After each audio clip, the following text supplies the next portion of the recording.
Welcome to the Stereoactive Movie Club. My name is Jeremiah, and I'm here with Alicia, Laura, Mia, and Steven.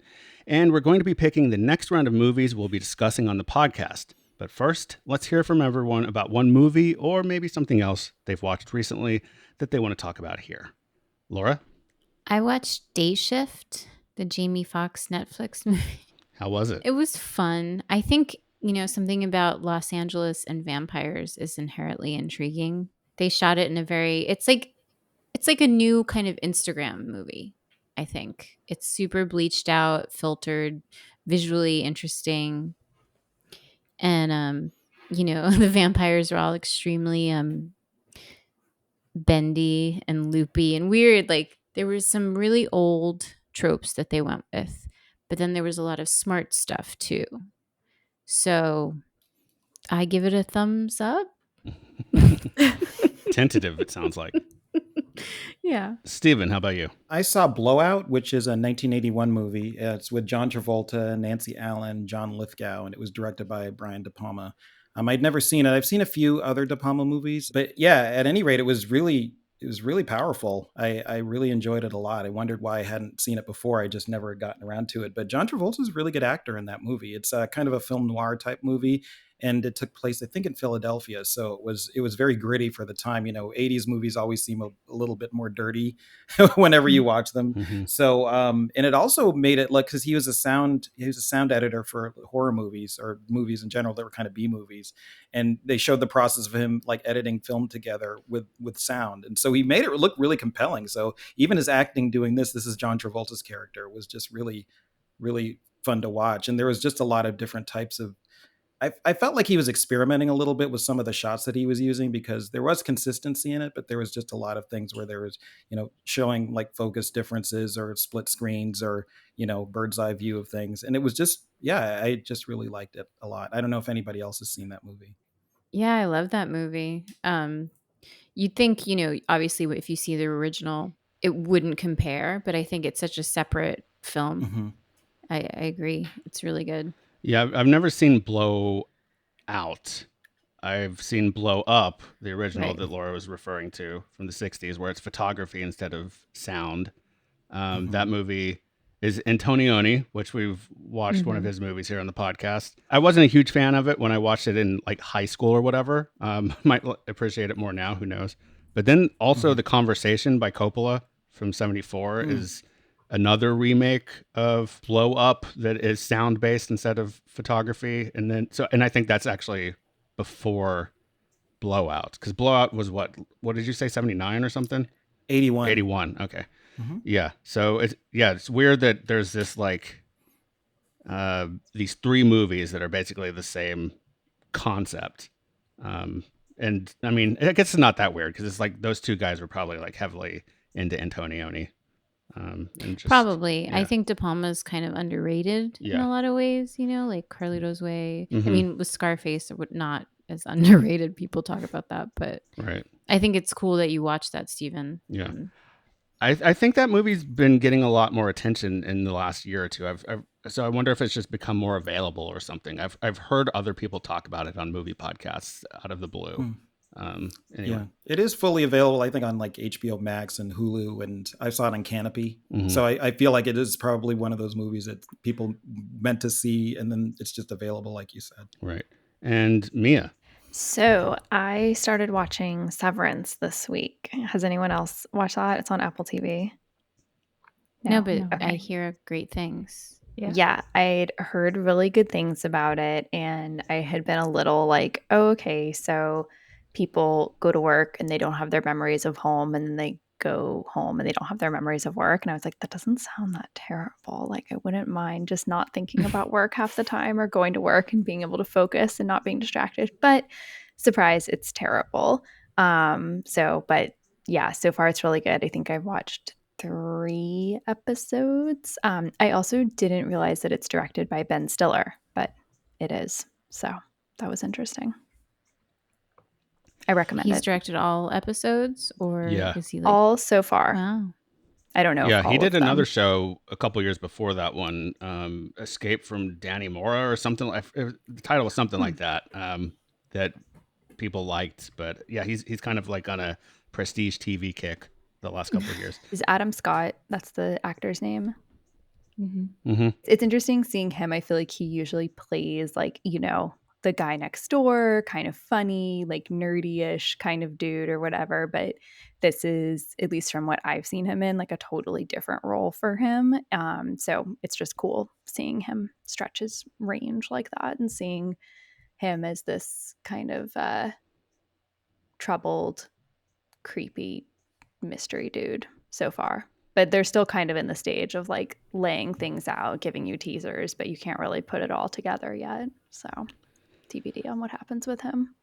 That is not what I thought you were going to talk about. I thought you were going do you to think I was talk gonna talk about about? The Rehearsal, Oh, yeah. which we have been watching week by week as it comes out on HBO Max. That is the new, soon-to-be complete show from Nathan Fielder, who you might know from Nathan For You, which was a Comedy Central kind of cult hit and that we really loved. And The Rehearsal is batshit. It's really fun to watch, but also sometimes very stressful and intense. And I just can never guess where it's going. And it raises all sorts of questions about the ethics of what he's doing and all sorts of stuff. And it's just like kind of taken the whole like Andy Kaufman style of performance art comedy to like this whole other meta level, which is I find entertaining, but still. I just want to know what HBO's budget is for his show because it's insane. I mean, I know they like made Game of Thrones, which probably has like a $10 million an episode budget or something like that, but just the stuff they do for this like weird little show is kind of nuts. So yeah, and without giving it away, but as a kind of a teaser of what that is, if you are a fan of Charlie Kaufman's Synecdoche, New York, you would be into this. So it's surrealist. I would say it borders on surreal. Yeah, definitely. but it's kind of mind bending, is what I would say. Yeah, they build a replica of Alligator Lounge. Let me just say that, like an exact replica. If that also is a teaser. The one in New York, the one in Brooklyn. Yeah. Oh, And a Raising Cane's chicken place. And a Raising Cane's. Yeah. Yeah. Anyway, I wasn't going to give that away, but Alicia, your turn. I forgot, but I actually did watch a movie. I was going to talk about a TV show, but I did watch a movie on Friday.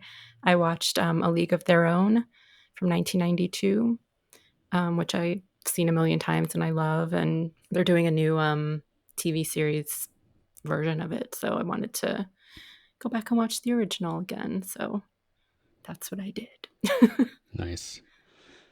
So for those who may not have listened to the show before, this is a podcast where the five of us are discussing movies that have appeared on Sight and Sound magazine's poll of the greatest movies ever made that comes out every 10 years. The next poll will be out sometime this year in 2022, so we're basically trying to watch some of the movies from past polls before the new one is out. And since we just finished watching our fourth round of movies, it's now time for us to pick our fifth round. And we're actually going to be doing something new this time as well, which we'll explain in just a little bit. But first, why don't we go ahead and look back at round 4. And here's a question for everybody. And just as a reminder, the movies that we watched in round 4 were Hiroshima Mon Amour, The Rules of the Game, Persona, Doctor Strangelove, and Pather Panchali. So now, if you had the power to ensure that one of our round 4 movies will be on the 2022 Sight and Sound poll, which would you pick? And why don't we start with Steven? I would pick Pather Panchali because there's not a lot of Indian movies, or I think this might be the only one that's on the list that we're reviewing now. And plus, I just feel like more people should see it. And I know Alicia had mentioned that in our recording before, that it's just I haven't heard a lot of people talking about it, and I feel like it deserves another shot at being on the list for those reasons. All right, Alicia? I was really going back and forth between Pather Panchali and what my favorite movie from the whole list so far that we've done, which was Hiroshima Mon Amour. But if Steven's keeping Pather Panchali, then I'll keep Hiroshima Mon Amour. I really loved it. I was like devastated, but also, just loved it. Didn't you have something else you wanted to say? Oh, right. Sorry, I totally forgot. Yeah, well, if we could take one off the list, I think I would take off The Rules of the Game. All right. It just didn't resonate for me at all. So that'd be my drop There you go. to make way for something post 1980. And Laura, how about you? Well, I think it's that, like, I couldn't take Hiroshima More No More or Persona or Pather Panchali off. I wouldn't. I know it's like I'm only supposed to choose one. I would just take The Rules of the Game off. I think those three films have influenced filmmaking in so many different ways that it can't be undone. So I'm gonna not answer your question and just say yeah. Well, I do want to point out, maybe this helps you answer the question. The Okay. question isn't like that only one movie can go on the list. It's that you have the power to ensure one movie goes on the list. Oh, okay. So, All right. Okay. Well then, oh shit. Choose. I'm just can be throwing it only out one. there that if that makes it a little easier. Well, I guess I would have to say Persona, for all that I gave it a Whoa. hard time. Wow. A very welcome hard time. It's still a really important film. I'm surprised. Well, Mia, how about you? Because I was sick, I did not watch Hiroshima More No More or The Rules of the Game, but I am planning on going back. For me, it's between Doctor Strangelove and Pather Panchali. I agree with what Steven's saying. Like, there's so few films outside of like America or Europe on the list, so I want to keep Pather Panchali for that. And I also think it's just an incredible film, and more people should see it. But then also Doctor Strangelove is so good and so funny and so influential, and there's not a lot of comedies on the list. I think I'm going to land on Pather Panchali, though. Yeah, I'm also going Pather Panchali, and it's for some of the reasons y'all have laid out, Stephen and Mia. And it was between that and Hiroshima Mon Amour for me as well, Alicia. But I think in the end that Pather Panchali is something that isn't on the list otherwise. There are other French films, or perhaps there's a lot of other new wave films even that you could pick from to represent that type of filmmaking. But I feel like Pather Panchali, like I said, brings something to the list that deserves to be there and wouldn't be there without it. Unfortunately, that doesn't mean that there aren't other Indian films out there that probably deserve to be on this list, but I don't know them yet, and that's on me. And the question is about these 5 movies: which would you keep on? So I would go with Pather Panchali. And this, like I said in the last episode, it's also one of the most recent movies that when I saw it as an adult, I was like, this is one of the best things I've ever seen in my life. And that just is such a rare thing that like I kind of cherish that. And I kind of had I had a pretty similar experience actually with Hiroshima Mon Amour. So if you were asking me this question on my second watch of that movie instead of my first watch, it might be that, but it's not. So, all right. So it's time to pick which movies we'll be watching for round 5 of the podcast. And this time we're going to be watching 7 movies instead of our usual 5. And we will explain those extra 2 picks as we get to them. So when we first started the podcast, Mia picked first because she'd seen the fewest on the list. Then Stephen picked first in our second round because he'd seen the second fewest. Then Laura, then Alicia. And so now it's my turn to pick first. So my pick is Sunrise, A Song of Two Humans. It's from 1927, directed by F.W. Murnau. And it is Murnau's first film made in America after he came here from Germany. Of course, he's like a famed German expressionist director, maybe best known other than this movie for like Nosferatu, I believe. And I wanted to watch it because it's a real blind spot for me. It's one of those movies I've heard of forever and just have never gotten around to seeing. And it is also the highest ranked movie from the 2012 critics poll that we haven't watched yet. So I thought that was a good qualification here that I wanted to honor, I guess. So that means we loop back around and it's Mia's turn to pick Cool. Sweet. I'm excited. I've been wanting to watch that movie. So my pick is The Grapes of Wrath, which have seen before and love, and I'm excited to talk about it, to watch it and talk about it on the podcast and like get into it a bit more. It was released in 1940 and directed by John Ford, starring Henry Fonda, and obviously is also a book as well. Okay, and Steven. Yeah, actually, that was the one that I was going to pick. So I'm actually glad that you picked that Yes. one. Oh my I was God. sold on it after I saw the preview on YouTube that was like everybody was trying to buy the Grapes of Wrath, but they were sold out when they were at the bookstore. So I thought that was really kind of... Oh, that's maybe I do funny. wanna I see need this to movie. watch that. Yeah, I'll send it to you. Sweet. But the movie that I had as backup was Pierrot Le Fou, which is a 1965 movie by Jean-Luc Godard. I've never seen a Godard film before, so I thought I would pick that one. And plus, I do try to see the previews if there is available one like somewhere online, and it just looked really colorful and entertaining. So I thought I would pick that one. All right, and Laura. We're gonna watch Raging Bull, guys. Yeah, nice. 1980. Finally. We're fucking doing it. The most recent movie, right? Yeah. Yep. That's it. All right, Raging Bull. Okay, and Alicia. All right. Well, I'm going with Apocalypse Now. Wow. Oh, shit. I've never seen it. It's one of the most well-known films out there, and I've never watched the whole way through. It's 1979 American epic psychological war film, directed and produced by Francis Ford Coppola. That was straight from Wikipedia, by the way. Wow.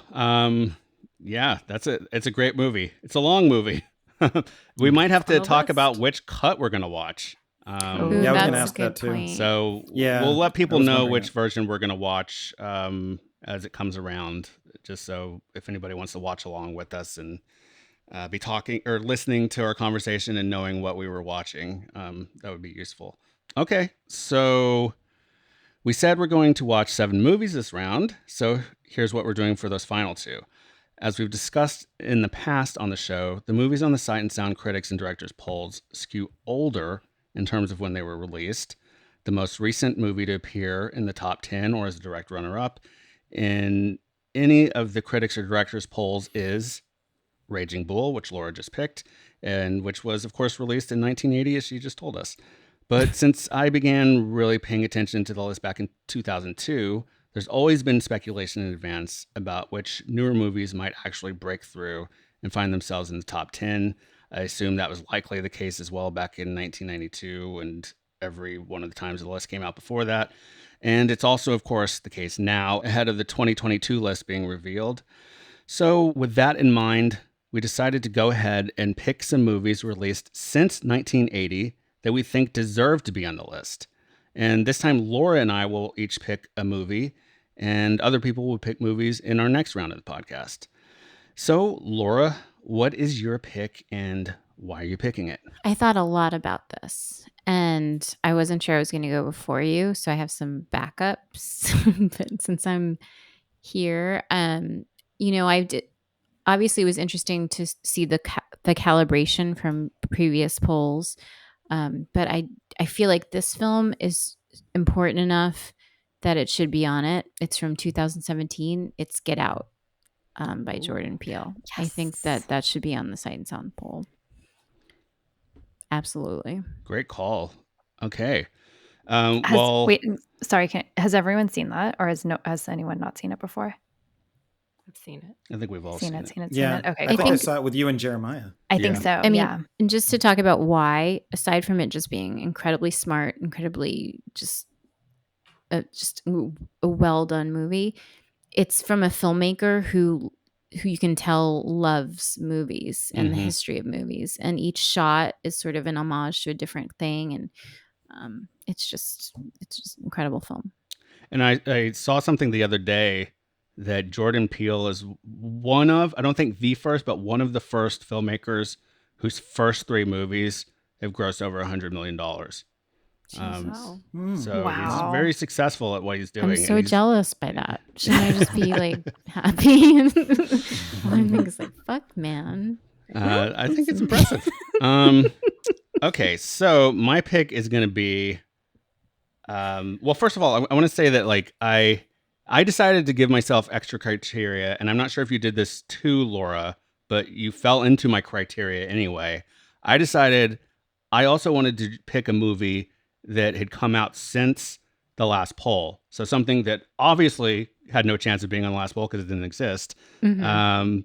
But I think something that is, to me, so good and is such an artistic and filmmaking achievement that I really think it deserves at least to be in the conversation about being on the top 10 of the 2022 poll. And I would be surprised if it's not at least on the long list. And that is the 2014 film Boyhood by Richard Linklater, which I know is not necessarily everyone's favorite movie, but like I said, the achievement of what he accomplished with that, of the way he shot it over 12 years, is probably everybody listening to this knows, a little bit each year to show the actual growth of all the characters, showing actual aging and using that as almost a special effect, which sounds cliche and was probably in a million reviews when the movie came out.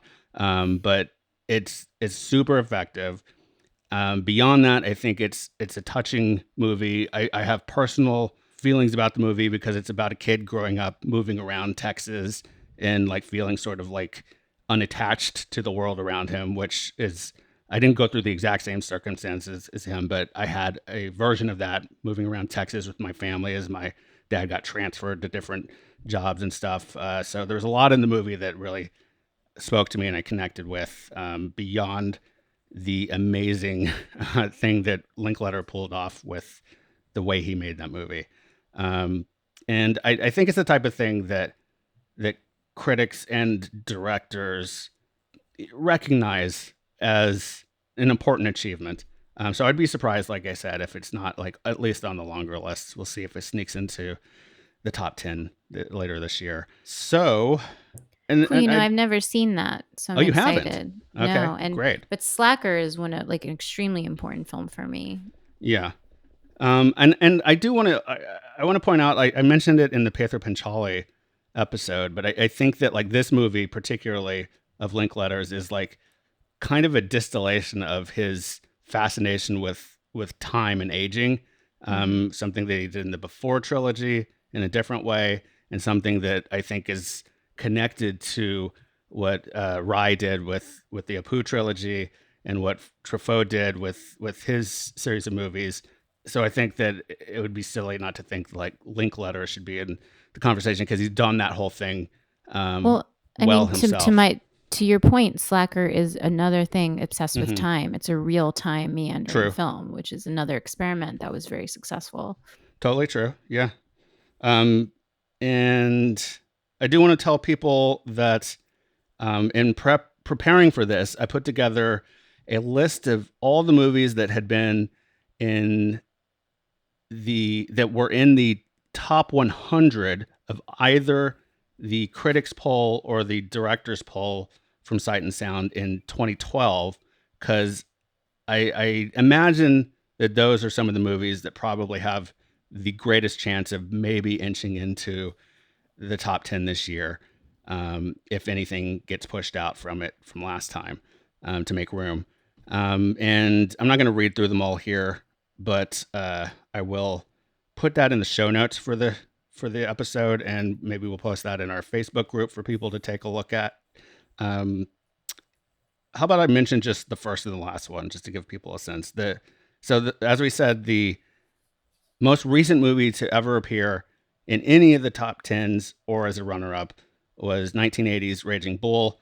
The next one, well, The Shining has been in the top 100 as well, which is the same year. But then after that is Blade Runner in 1982. And the most recent movie was There Will Be Blood in 2007, which is only 5 years before the last poll. So that's not too shabby there.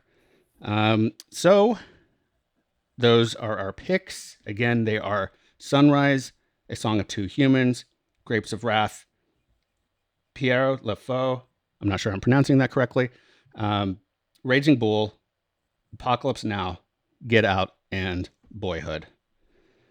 So that's it for this episode of the Stereoactive Movie Club. We invite you to join us in our Facebook group at facebook.com/groups/Stereoactive Movie Club. You can also email us at stereoactivemovieclub@gmail.com. And you can subscribe to the show just about anywhere you listen to podcasts. If you have a moment, please do rate and review the show on Apple Podcasts, Spotify, Good Pods, or anywhere else that allows you to do that. It helps others to find the show. Also, you can get updates about the show by following Stereoactive Media on Instagram or Twitter. Thanks for listening.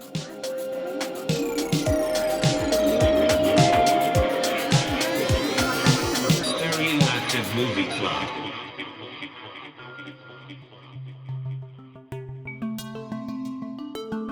This podcast is produced by Stereoactive Media.